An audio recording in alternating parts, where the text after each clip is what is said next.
Bonjour, je m'appelle Colette. Je m'appelle Frère Mock. Flore. Nous allons vous lire Les rhapsodies de réalité écrites par le pasteur Chris Oyakilome. Suivez-nous. Bientôt. Bonjour, je vais vous lire la Rhapsodie des réalités du 3 novembre 2019 du pasteur Chris Oyakilome.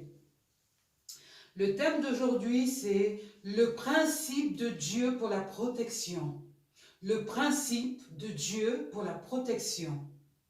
Celui qui demeure sous l'abri du Très-Haut repose à l'ombre du Tout-Puissant. Psaume 91, verset 1.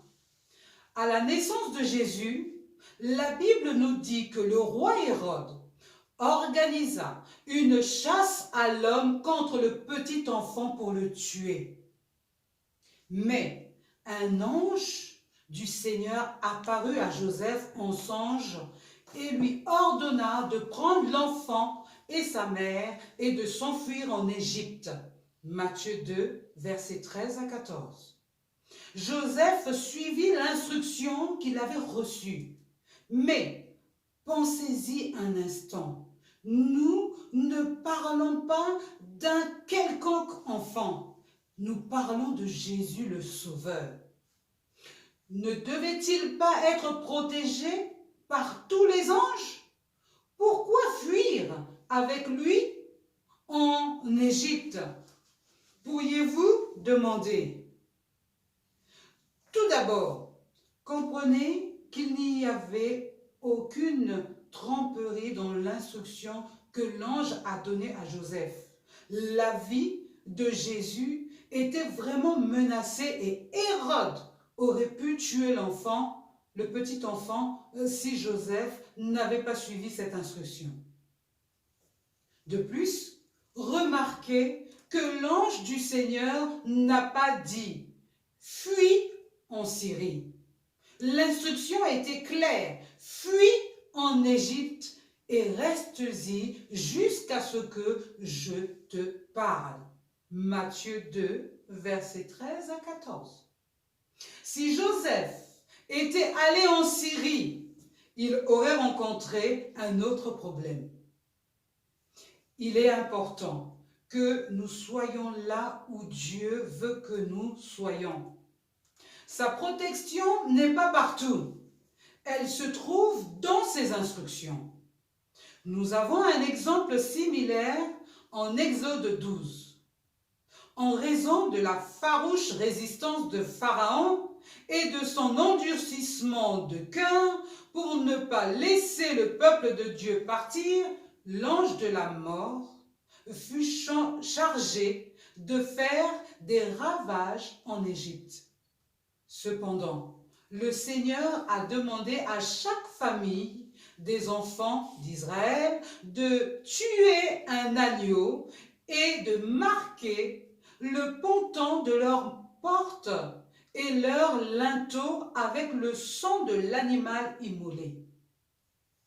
Mais ils devaient rester chez eux. Les maisons des Égyptiens n'étaient pas marquées et l'ange de la mort a abattu tous les premiers-nés des pays d'Égypte, que ce soit un homme ou un animal. Mais voyez-vous, il y avait d'autres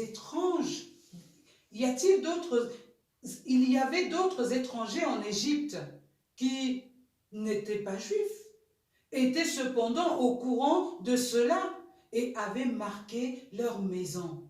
Et tout comme les enfants d'Israël, ils furent également protégés.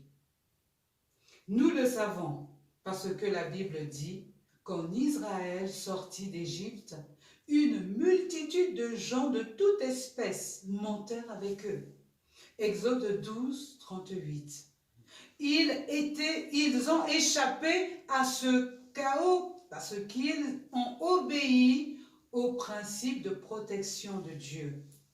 Certains pensent qu'ils peuvent faire tout ce qu'ils ont envie de faire et emprunter la voie qu'ils veulent dans la vie. Et après, ils se disent que Dieu est censé veiller à ce qu'ils soient couverts et protégés du mal. Ce n'est pas comme ça que ça marche. Dieu donne des instructions et des directives.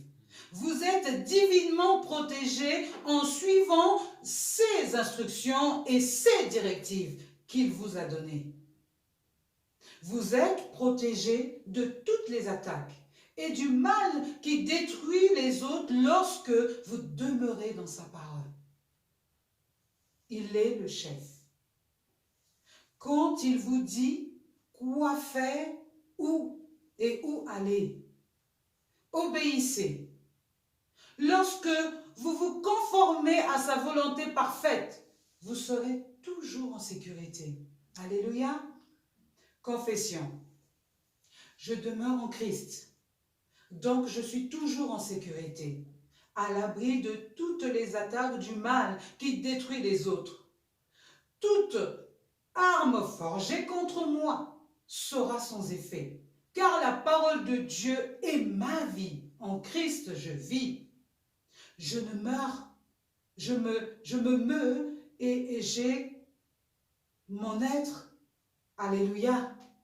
Pour approfondir cette étude, vous pouvez lire Ésaïe 54, verset 17.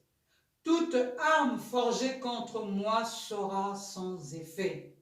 Et toute langue qui s'élèvera en justice contre toi, tu la condamneras. Tel est l'héritage des serviteurs de l'Éternel. Tel est le salut qui leur viendra de moi, dit l'Éternel.